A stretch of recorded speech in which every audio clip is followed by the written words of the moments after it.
Hey everyone, I'm Matt Waldman. This is the RSP Film Room. This is the 10th episode of the RSP Film Room. And this week, joining me in the film room is Walter Football's Charlie Campbell. Hey Charlie, how you doing today? Great, Matt. How you doing? I'm doing great. It's great having you here. Charlie's got a nice little background going here. Was it down in Florida? Is that correct? Yep, here in Tampa, Florida. So, sunny day and warm outside, so can't complain. Really nice. Well, Charlie does great work, and I had the pleasure of meeting him at the Senior Bowl a number of years back. And I'm going to let Charlie tell you a little bit about a lot of the work that he does, and then we'll get to talking about the guy that we're going to watch today. So, Charlie, take it away from here.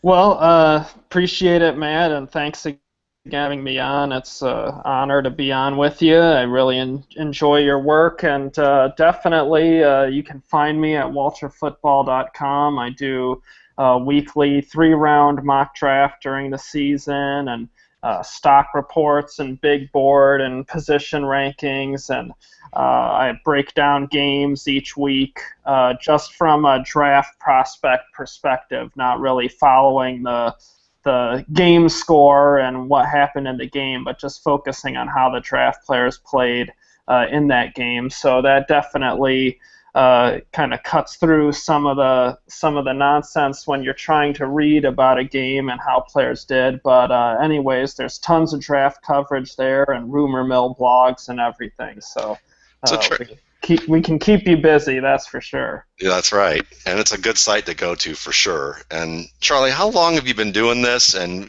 today, tell us a little bit about how long you've been doing this, as well as today we're going to be watching left tackle Corey Robinson of South Carolina. And tell me, when I asked you about what positions you'd like to watch, I knew you, like most draft nicks and analysts, are like any position's fine with me. But then when I have to push again and go, well, is there something that you would really like to watch? Because I know you're capable of watching every position. And you said, I really like line, offensive and defensive line. So tell us about how long you've been doing this and how you got into it, as well as why you're a fan of the line. Well, this is my fourth season doing it, and I love it. It's a great job. It's a dream job, and it's just a lot of fun to spend your time watching college football and the NFL. But I really like the line play. I think it's the old saying goes, it all starts up front.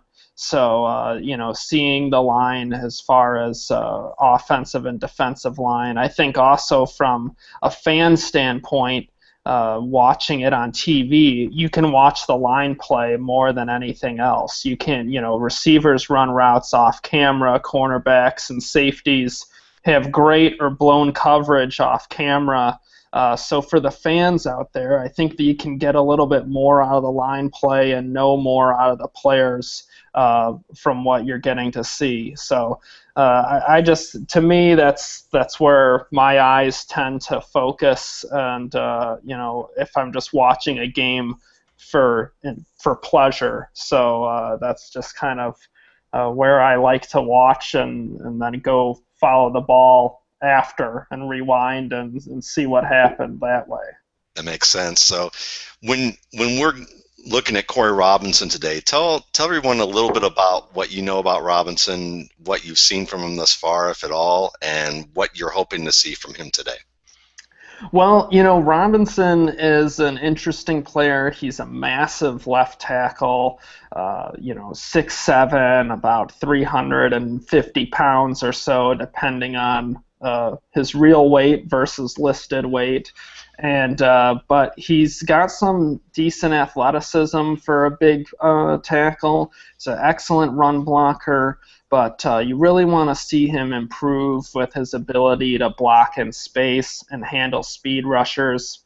That was an issue for him last year as a junior. Players like Clemson's Vic Beasley gave him a lot of problems.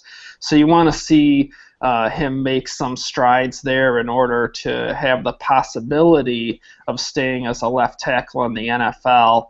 My inclination is he's probably going to have to move to right, but hopefully that kind of thing can be proven wrong in a game versus a team like Missouri with some speed rushers or the Senior Bowl or other avenues like that where he's going to see some NFL caliber speed rushers and he can prove to the audience and to NFL teams that he has the skills to play left tackle at the next level. So for those of you who are tuning in for the first time, the RSP Film Room is a pretty much stripped down show. What we're doing here is we're going to watch cut-ups of a player from Draft Breakdown, which is a fantastic site for anybody who wants to have an opportunity to be able to view highlights of players where they show pretty much every play, every meaningful play, and even plays with players who are ball carriers or handle the ball when they're not around the ball. So you get a chance to see a good bit of that.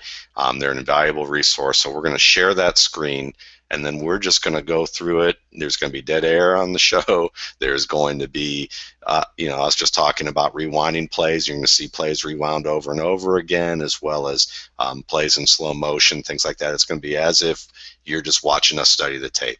And so it's pretty stripped down in that respect. And we're going to go ahead and get this started. So I'm going to share the screen with Charlie here in a minute here, and I'm just going to make sure here that you can see the screen as well as I can here.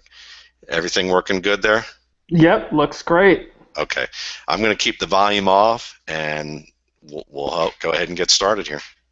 And if you want me to go to half speed because the film gets a little jumpy, let me know, and we'll go to half speed. All right, sounds good.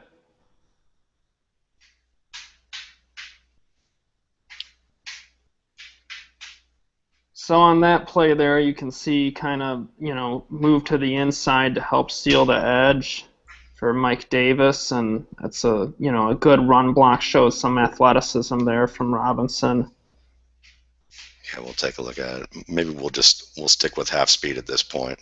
Sure. He's number 53 right over here. And why does he take, on this type of play, you can talk a little bit about technique of what shoulder he's aiming for here and why he's aiming for instance, this outside shoulder like that.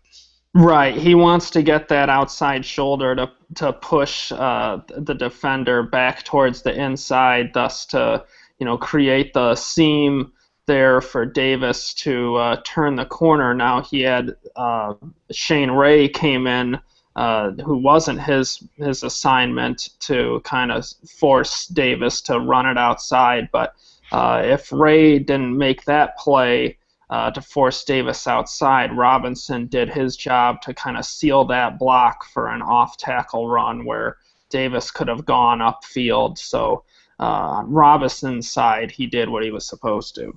Okay, great.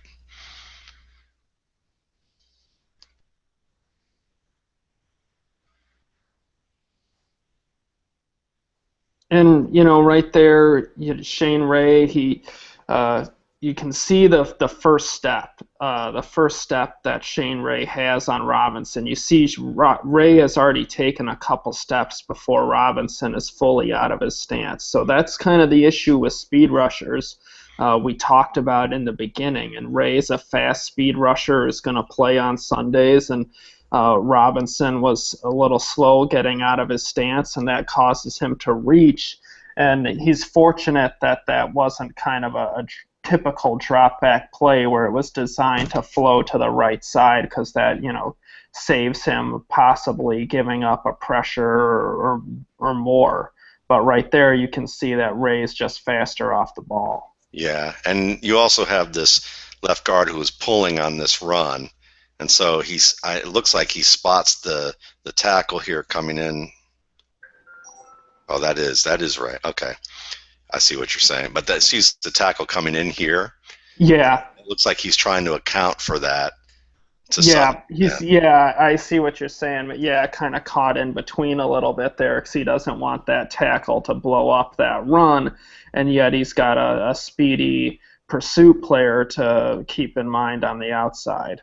Yeah, and I think that's probably part of the part of the issue that was on that play. Let's look at it one more time from the play before, because that's what we missed here. There we go. You've got the tackle inside here, and you've got the pulling guard coming across, and so he's kind of he's honoring this defensive tackle coming inside because he doesn't know whether the center's going to get across there fast enough. And when you see something like this, especially because he's taken in, well, this isn't the play. This wasn't the play, was it? No, it isn't. That looks like the next play. Yeah, let's go to here it is. There we go. You're going to see this guard come across.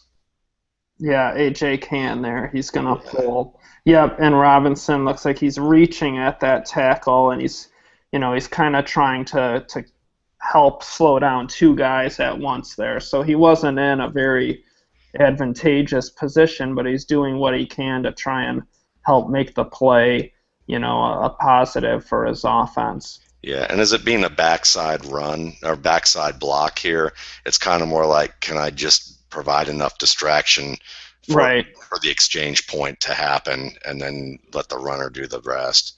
Yeah, can I just slow them down enough so my guys can, break free from the scrum there?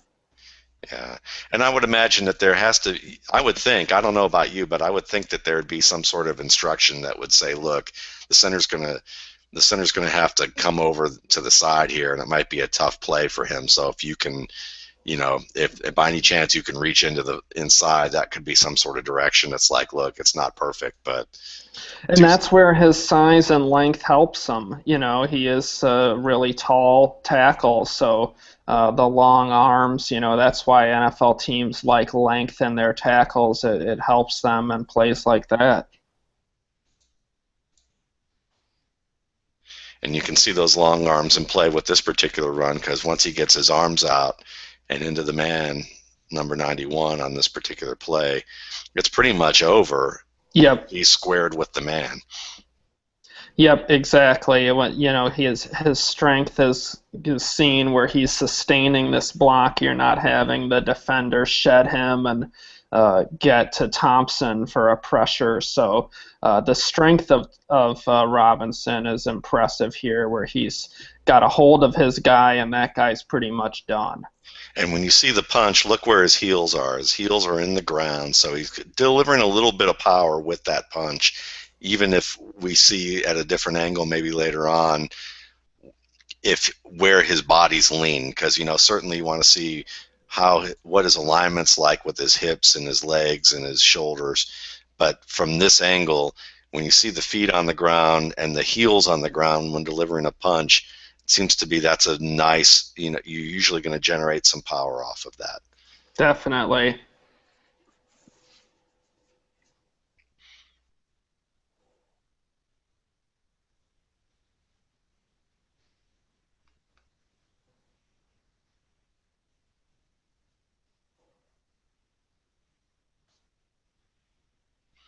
And I mean, not much to say about this play. Yeah, no, The double team just didn't work out from the other side.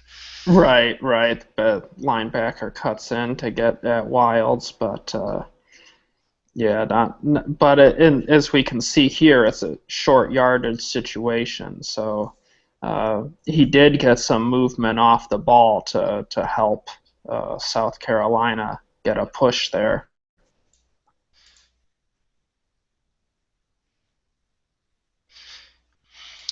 That was an interesting play because he misses the block going to the second level. You're going to see him come in, kind of slide off what looks like, this line washing down to this side. He kind of slides off the end here to take on the line, or it looks like he's just trying to get to that end who was cutting across inside and didn't quite get there. But Yep. And that's, as we kind of highlighted in the intro, that he can have some struggles in space, and that's really not his forte or his strong suit. So you get a glimpse of it there.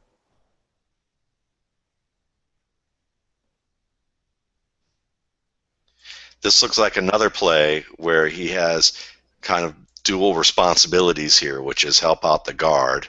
Right. where it's like I'm seeing my man, or he sees his man Ray come in and then drop, and then Right. once his man's done, at least gets one hand into the chest to slow down the tackle. Yeah, and that's good awareness as well because it showed he could be ready if they were to do a stunt or something like that. You know, he was uh, reading his man and quickly and in split second preparing to switch off to the tackle there. So that's a nice play for him. Absolutely, and I think that that's one of the strengths of his game that I've seen thus far is that he handles game pretty well in terms of um, in terms of stunts. He seems to read them pretty fast and know what he needs to do. The question, as we've discussed, is whether or not he has the athleticism to handle that on a consistent basis. And the other nice thing about that play was while he got the hand in there with the tackle had some, leverage on AJ Can, he helped out his guard. But as the defender went by him, he didn't grab a hold of him. He was smart. It wasn't a play where he was going to get to the quarterback. So Robinson was wise to, let go and not have the appearance for the official that he's grabbing at the back of the tackle's jersey to hold him and cause a penalty that's going to set his offense back. Absolutely. And that's a pretty nice play there by him to, to send his defender to the inside there and keep him out of the backfield. Yeah, here we're going to see it right now, and it's this defender's tries to counter with a spin, but you see it right here. I mean, like I like that the pads are square, Hmm. and he certainly with the long arms he's engaged first, which is nice. I'm a little concerned, obviously with his stance at this stage about Right. the particular play. It was just having to account and be kind of split out like that makes him susceptible to a bull rush, except that this man is so much smaller than him. Right. And that may be the norm for him in a lot of cases, unless he's playing a 3-4 end. If he's playing a speed rusher like this, he may get away with this a little bit more often in the NFL on plays where maybe they catch him trying to go, they try to catch him with a move, outside in or inside out, and his length may help him enough. Yeah.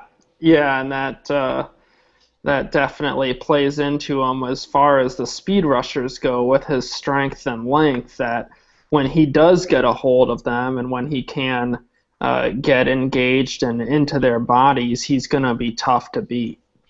Yeah, and I think that that's one of the things that I'm learning as kind of a new student to line play is that along with you and with other guests that I've had on, it just seems like that you have what you technically want to do as an offensive lineman, and then you also have what actually ends up happening in the situation. You have some fail safes that have to occur.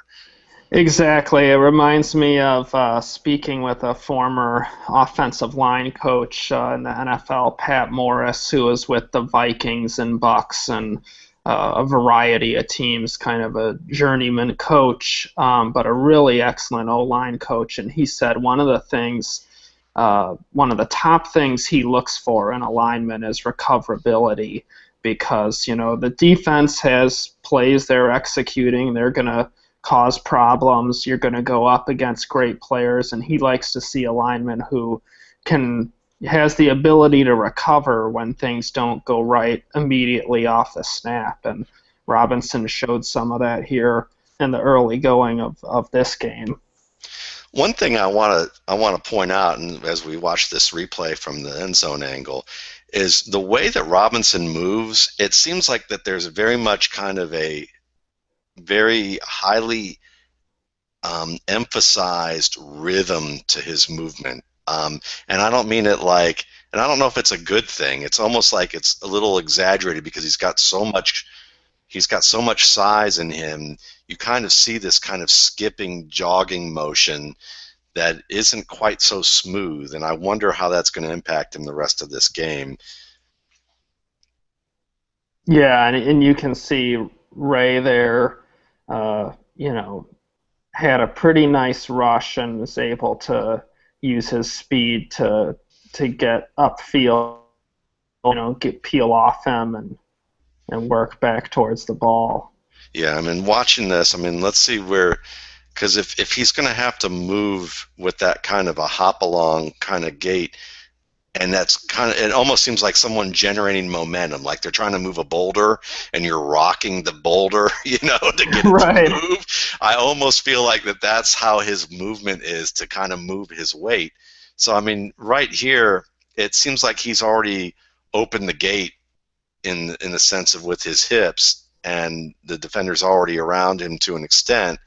But I do like what the fact that he's trying to hang on to the arm a little bit. I mean, this is where he's got to let him go. But Right. the play's already turned at that stage. But it's going to be something worth watching repeatedly because, I don't know about you, but it's not, one play does not make or break a player, obviously. Of course, yeah, and even one game, even excellent players are going to have some bad games now and then. That's just sport and the way football is. So, you have to give some forgiveness, and sometimes guys are playing injured and schools don't want the other team to know, so they cover that up, and you're seeing a player playing a game at 80% of what he normally would be. So there's a lot of factors to consider there. Absolutely. And so makes projection such a challenge. But this is a good example of Robinson knowing his strength, which is his reach, because once he gets he's in a stance where he's kind of leaned a little bit, but his butt's back sitting in the chair.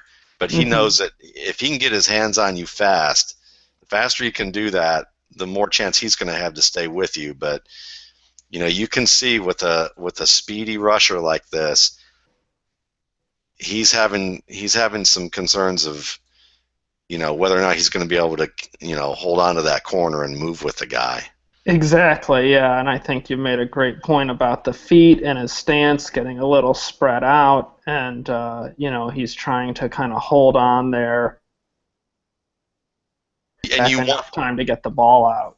Yeah, and you wonder if someone who has to generate momentum to move, I mean, he moves quickly and he certainly is agile for his size, but it's again, if he's having to move like that because that's how I have to get this big boulder of my body moving, you wonder how good he's going to be at being able to change direction or to be Right. able to, and especially when he's going to be facing linemen who are going to even be better than Ray in the NFL level. Yep. And now that's where Robinson has an advantage over Ray, where he's pushing him, towards the sideline and helping to open up a hole in the ground game. He has that strength where teams running speed rushers against him are going to have problems in the ground game. Absolutely. And you see here, I mean, I like that the pad level is still at the line of scrimmage here. Hasn't completely opened up to the outside yet, but he gets inside and you see, but he does let the man go where the man wants to go and then just pushes him out from here. And I do like that, I mean, that it's enough. He does the job where he needs to at this stage to get the man outside. Right, and that helps open up a 4 or 5 yard run, and that's a success for South Carolina.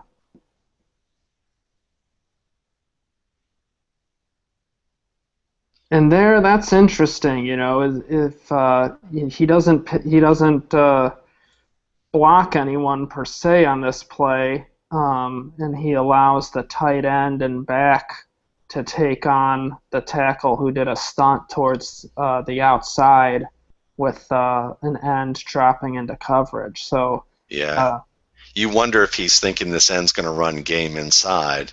right, or if someone's going to blitz from the middle down that gap where he's covering, the middle. So uh, it's an interesting play, but definitely is one you'd kind of want to ask him about, or coaches or someone, to see what the play call was and what his assignment would be in that situation. Yeah, and I love that you commented on asking them to find out and see what goes on because, you know, if we assume the best, it's that this was a smart decision on his part because he was accounting for factors that happen and he knew that he had help, but that's why also we see scouts ask coaches about what goes on the tape and say what was really meant to happen here.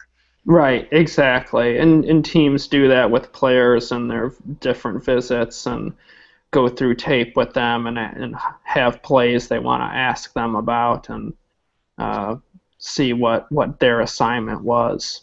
And this is a good example of probably where that would be, but it's a little bit more.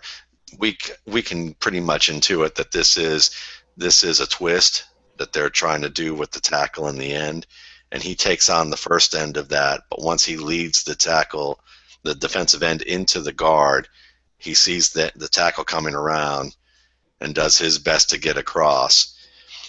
And I mean, certainly the fact that they get rid of the ball fast is good on this particular play because it looks like, Robinson, to get to this edge, has to throw his body across the frame and not really be square to the man. He has to kind of just go for, look, I'm going to give you my shoulder and hope I can get my shoulder into your chest, which he does Right, successfully. he does. Right, but there could be NFL ends who have blown, or tackles who've blown by him. So Yeah, that's that. But he and that's something too with the guard AJ Can. There is he slow to pick up the tackle, because Robinson did pass him off well on that play.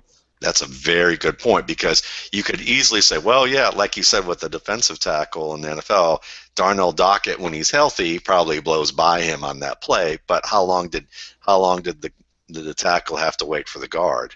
Right, exactly. And the guard's waiting. I mean, you see where the guard turns. And it would help if Can was a little more, was firing out there a little more to greet that end, to let Yes, Robinson split off a little sooner and give him a better shot, at picking up that block.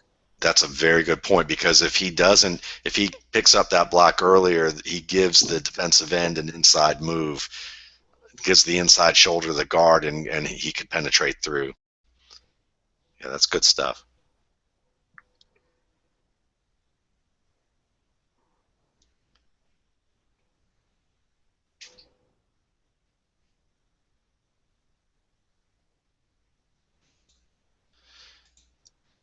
Gets to the second level there. That's a nice block for him in the ground game. Uh, Absolutely. Nice to see some of that, hitting a block in space. That's really nice to see from Robinson. Yep, sliding inside, making sure that as he sees the tackle, take the inside shoulder of the guard. He just moves straight up to the linebacker. Gets in, nice lean here, got his feet on the ground, hips. You see roll his hips into this block and turns the man. Really nicely done. And that's a nice play for South Carolina. It's a heads up play by number 10 there on Missouri, because he was over the slot. And if he didn't make that play, Robinson's block could have opened up a 20-yard, maybe a touchdown run, because Wilds probably is getting past the marker for a first down if that linebacker wasn't heads up there. Then you see again getting to the second level on this play. And once again, not bad. Yeah, not bad at all. And he did his job to help with the misdirection. They think that they're going to have another run up the middle, and it's a screen to the outside. So he didn't take the play off. He sold the play. This is a nice play too, and I also like the fact that one thing that you do see is if you get him moving downhill as a blocker, he's got enough agility to reach his man. And now, if he has to change direction, I'm not sure yet. Right. Again, that whole boulder moving analogy. Yeah, that's a great point, Matt. Yeah, definitely. But downhill to the second level seems like he does all right. And this is a nice play just from the use of his hands because you see, again, his feet aren't in a great position. He's already had to open his hips, and so he's opening the gate a little bit early. But as the man comes to do a spin inside, I like how you see Robinson drop his hands a little bit lower so that then he can Yeah. get under the chest. Yep, that's a great point. Great point. Good technique there by him. It's a really, I mean, I don't know. As you know, Charlie, I mean, I watch a lot of skill players, so this is something that's been new to me for the past couple of years. But the more I do this, the more I enjoy watching the line, just because there are so many little tricks of the trade that are going on. Sure. And you can see, with linemen, I think you can get a good story, and you can find some of the diamonds in the rough and whatnot, that can be harder to see otherwise. Yeah, and this play isn't really anything that we can comment a ton about with it. Right. But again, this here's that example of like I'm going to get ready to move. Like watch him pop up high and get his arms swinging, where it's like he's like trying to swing his body into action. Like Right. that's and a lot of big men do that to an extent, but his just seems a little exaggerated to me. I don't know. Maybe it's just because he's bigger and so it looks more noticeable. Yeah, but I think you have a point. It does look a little more labored. Excuse me. He's not like a fluid athlete per se, like DeBrickashaw Ferguson, or some of the other more athletic left tackles. He's not one of those kind of guys. Yeah, but you also see he seems to anticipate what's going on here. Now, Missouri, it does look like the Missouri's line, the ends like to rely on this spin move, or they think they're going to be able to spin on him, and he might go, "I know guys think they can spin on me and misdirect me," so he seems to be savvy enough to go, "I know how to gauge this, and Hmm. when it happens, use what I have to make sure that they can't do anything." Because Right. it's like the third or fourth play in this quarter or in the first quarter in a few minutes, he's been able to stop the spin move or handle it pretty well. Yeah, and going up against the Missourians of Shane Ray and Marcus Golden, it shows that he was well prepared during the week because he knows these are two speed rushers and they're gonna, throw everything at him in terms of speed to the outside, spins, and cutting to the inside. So looks like he mentally he was really prepared for this game. Yeah. And again, here's the long arms that come into play again because technique Yeah. wise, you're going to see what I think is going to hurt him in some situations. But when it comes to the fail safe, he knows it's like as long as I can keep my arms out there, I've got strong enough, long enough arms. Because here comes he's square to him, which is nice. The spin comes though, and he's already kind of got his hips wide open to an extent that he's going to have the corner. But he's like, look, I've got these long arms. I'm still going to be able to push this man just outside and allow my quarterback to climb the pocket. Now, it Right. doesn't work out because of the other side of the line, but his job is, his job does, what he did here didn't force the man to climb as much as what was going on the right side of the line. Yeah, you can see the right tackle and right guard are just holding on for dear life against Golden and Ray chases him down. So, but but that Robinson got enough for to do his job and keep his man, too far to the outside and allow his quarterback the ability to throw from the pocket, the step up or so. Yeah, and we see it from the other angle here. But just that one arm on the shoulder to push him just enough. Yep, and he uses the leverage there, the length and leverage, and that's some of the recoverability that he has just because of his size and strength. Now, if he washes out as both as a tackle on either side, do you think he can be a guard? I was wondering about that, and I reached out to some scouts and sources, and they said that he's too tall to play guard in the NFL. And as colleges, he's listed at 6'7", but you can never trust that listed number until you get to the Senior Bowl or Combine, and suddenly guys are 2 inches shorter or 30 pounds lighter because these schools exaggerate so much.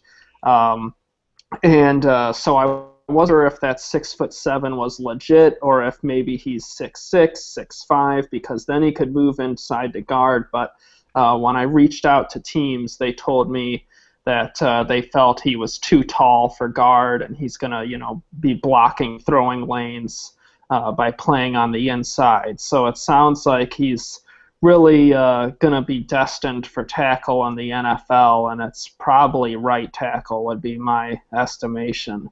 Right.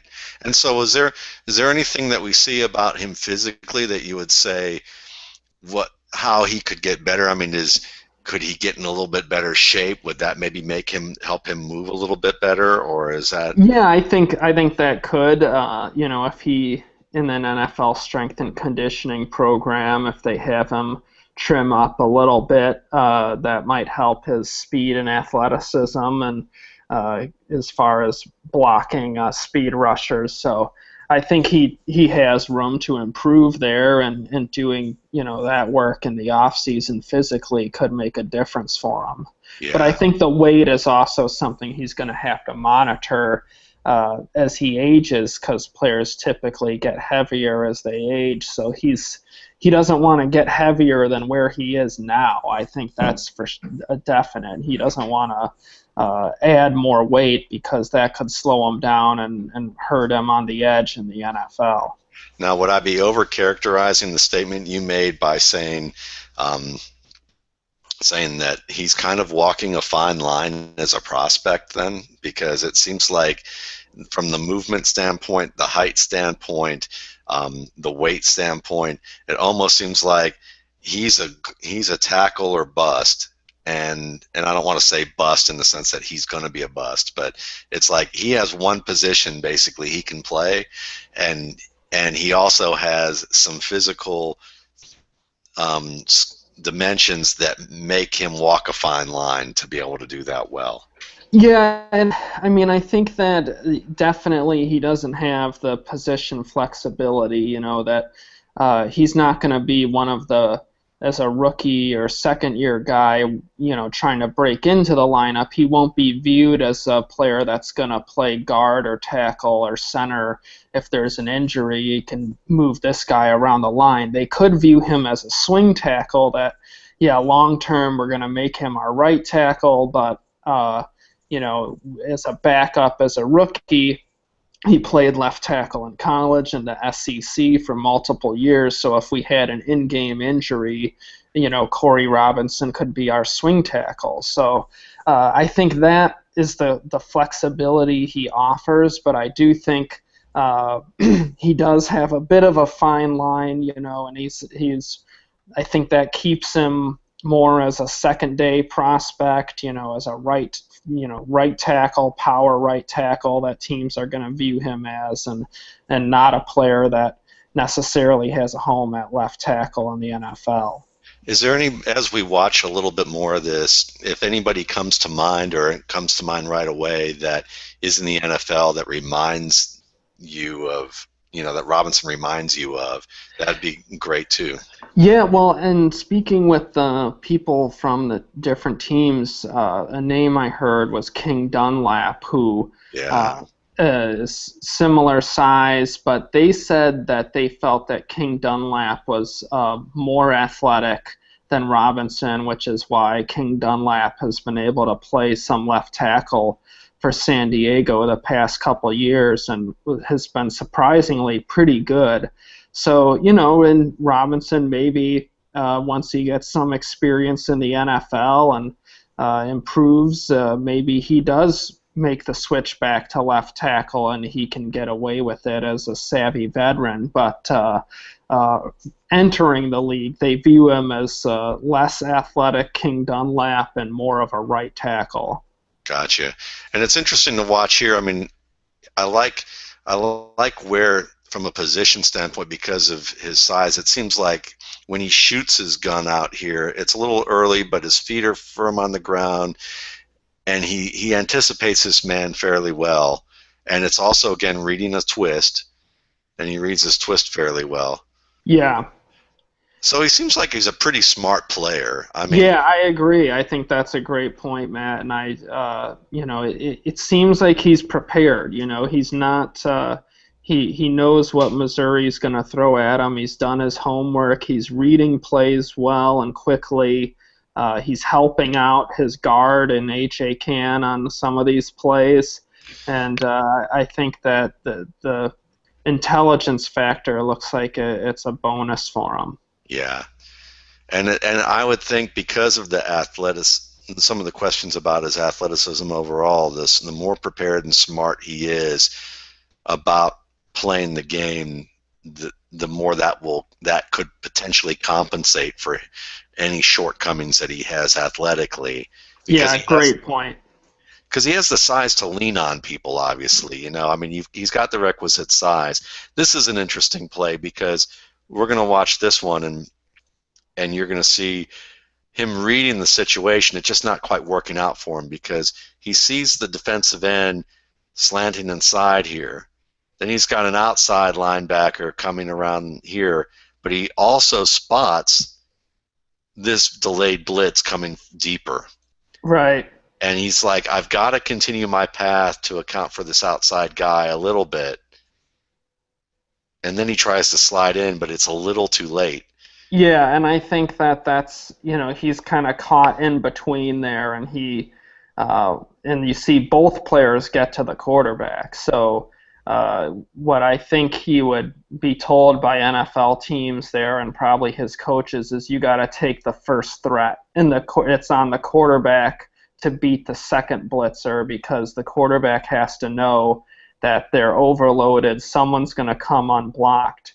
But Robinson should take the first threat, the guy on the outside who looks like, he's further upfield. He should get to the quarterback faster, potentially.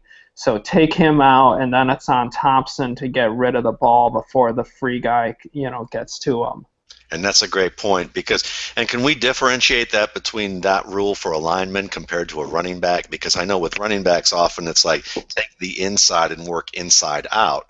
Right. But with a lineman who may have to take on two, I think that's a great point to differentiate the role of assignments between positions. Right, exactly. The tackle, offensive lineman, they have to take the first threat, the guy who could get to the quarterback faster, and then it's on to the quarterback to make sure that he gets rid of the ball before the second guy gets there, and it's up to him to know and recognize on the play that this blitzer is going to come unblocked, and I have to get the throw out or use my feet to make a play if they're that kind of quarterback. So, but right there, you see he's in between. He leaves the outside guy to go to the inside guy, and that allows both of them to get to the quarterback, where he would probably do more for Thompson if he just takes the outside guy, knocks him out of the play, and then it's on Thompson to beat one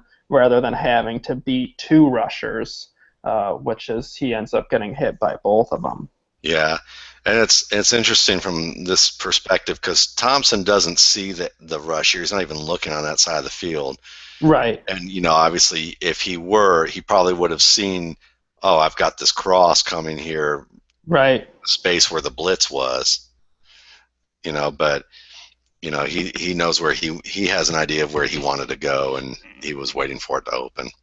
Yep. But So yeah, how I are we think doing on time for you? we're good. We're good. Okay, good. Just want to be. I think both of us could probably watch this stuff all day, but I just want to make Exactly. sure Yeah. I'm going to be, you know.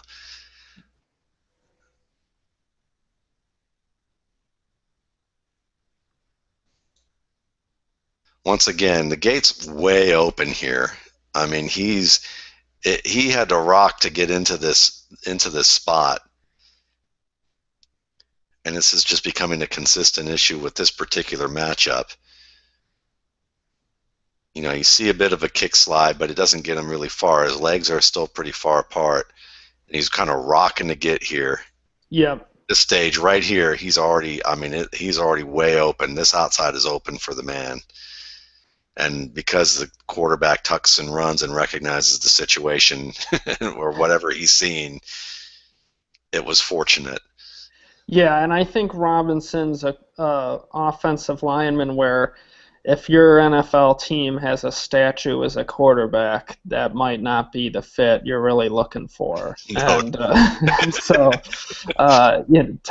Robinson with Thompson and Connor Shaw, the Gamecocks have had some quarterbacks who can move around a little bit and help out their linemen, and their line is built more for a power run game to open up holes for Mike Davis and Brandon Wild. So, they have that's kind of the route they've decided to go up front.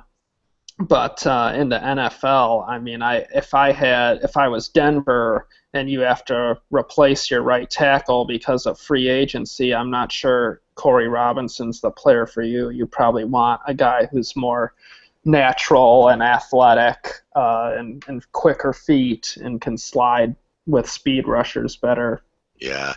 And this is another good play, sign of his intelligence in reading the field, because it looks like he's reading the middle linebacker here at first. You see him get up and towards the inside, and he's looking at this man. Looks like he's coming, and then he slows down and drops, and then he picks up the defensive tackle a little bit here. But you see him reading downfield. Yeah, and Missouri's they deserve some credit too because they have some. It's not just Ray and Golden. They have some young defensive tackles who are good players. They've really been a factory for O-line in recent years. So they're going to have some guys that are going to challenge any line and any offensive lineman in the college football right now. Yeah, And that's a good play there. We see the spin again. He's ready for it. Doesn't go anywhere. So he definitely was prepared for that, and that's good to see because he had to know that that's definitely something they were going to throw at him. yeah. You worry you worry a little bit about him overextending to a certain extent, like Right. because it looks like he has to kind of do that to anticipate that initial outside move, and it works from here. But I just wonder in the NFL if he's going to get thrown, grabbed by the yoke of the jersey and just shoved on his stomach, you know, on certain Definitely. plays. Yep. Yep. That's true. Good point. Because his feet, what's funny about his feet is you see he gets there, but his feet are never quite where they need to be. Right. and that's just one of those things where I think an experienced NFL lineman is going to say, this guy is consistently off balance. So if I'm strong enough and quick enough, if I know how to get him off angle, I'm going to be able to cast this guy aside and ragdoll him.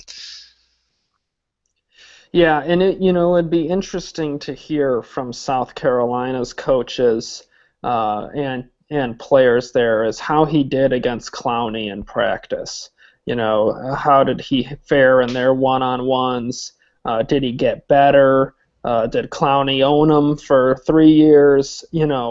How did he do in practice, and did that make him a better player? Because he's going up against the best. So you want to hear that he got better at going against Clowney over the course of their time together. So, that's a question that I think will be interesting to answer. I'm going to look into that in the months to come. That's a great point. And this is another example where he turns inside too early here and just lets this inside rush get past him. Yeah, and that's the thing I'd be afraid with him. I mean, that inside rush with speed rushers, that would scare me as an offensive coach with the team that has him because as you've pointed out, Matt, his balance and his feet are slow. So, the inside rush and guys darting to the inside, and that gets them to the quarterback faster. That would have me worried. Yeah. And that's going to be the really big factor with him, I think, is his feet. Can his footwork get better and he can slide a little bit faster so that he doesn't have to open his hips so fast. Right. As you see, Ray beats him for the sack there, and in going to the inside, that's a tough part for offensive tackles, and it seems to me you're seeing it more and more with speed rushers who are saying, okay, I'm going to try and come to the outside, I'm going to burn you going in, and I get to the quarterback faster that way anyway. Right.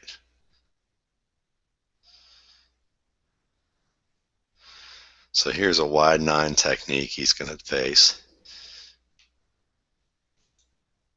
And already, I mean, he just didn't get there. Right. He gets there with his arms.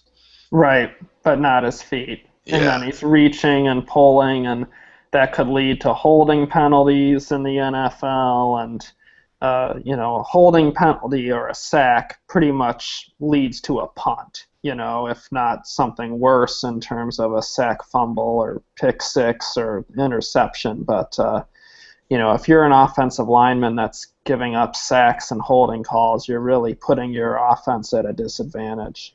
And then when a savvy defensive end knows this, here comes the outside move with the inside counter. Right. And you can see him struggling to redirect here because he kicks out and he's got that wide stance, and you see him have to hop like that, get the boulder moving to the outside, and the man's already coming in as he does that. Yep, and as you've said, Matt, I mean that allows the end to get in and snuff out that draw, and as you've said, his change of direction just isn't there for the speed of some NFL speed rushers. They're just gonna have him on that. Yeah. Let's watch through to the half, and then I think we'll probably be good to go with this. We got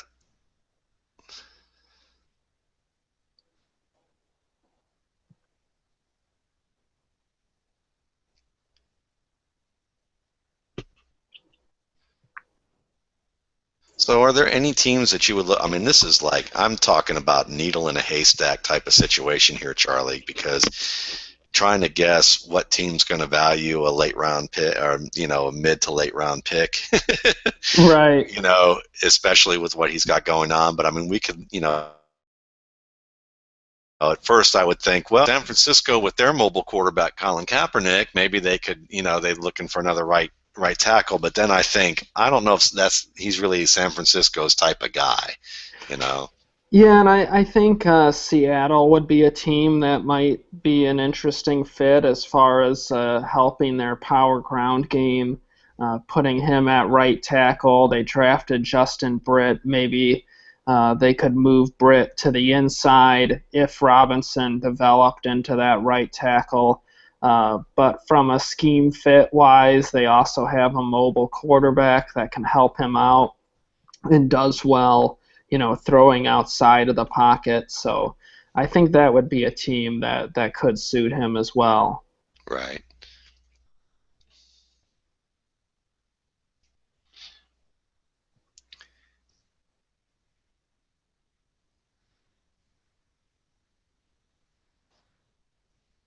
I think Carolina would have been a good fit had Byron Bell really locked down the left tackle spot, but I think the Panthers would probably be better off moving Byron Bell back to right tackle and drafting a starting left tackle. But if they feel differently and they really are believers in Byron Bell as their left tackle, then Robinson might be a guy that the Carolina could consider. Makes sense.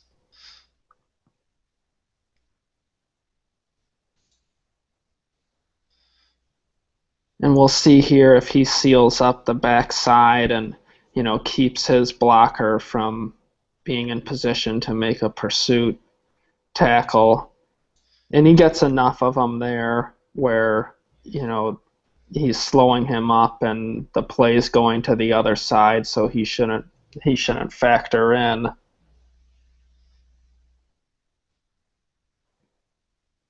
Yep.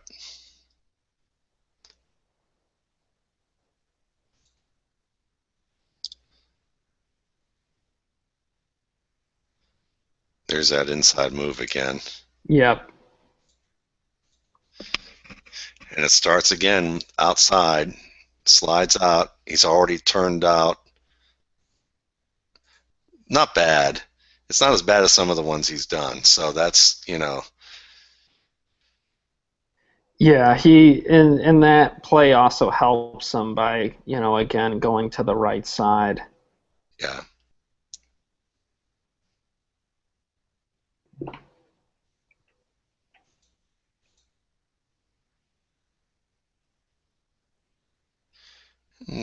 Setting up the screen. So, I mean, you want them to come through a little bit. You just want to stop them a little bit.